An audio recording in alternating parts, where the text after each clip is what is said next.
Universe is the creation of God. Organism is the creation of God. Human is the creation of God. Right? ये universe God का creation है, ये organism God का creation है,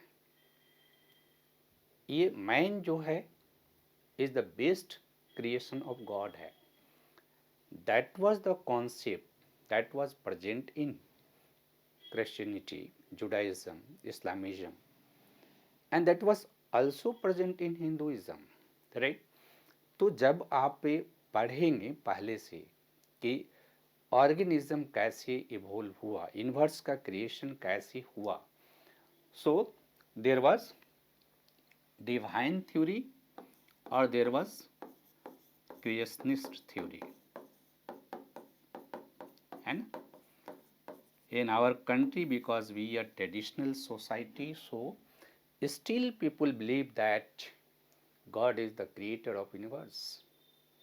There are many people who also believe that earth is the creation of God, man is the creation of God, everything is the creation of God. There are many people who live in world still today.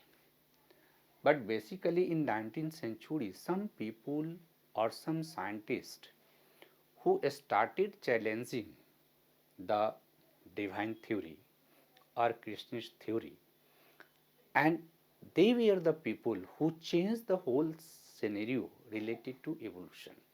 Right? यानी evolution को आप समझते हैं तो evolution या ये जो theory develop हुआ, theory of organic evolution, so that was developed against divine theory and Krishna's theory. So in 19th century there was development of theory of Lamarckism in 1809,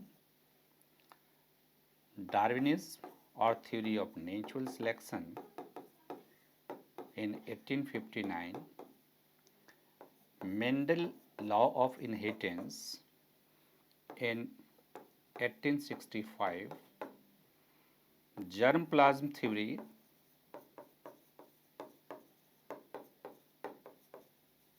in 1893, mutation theory,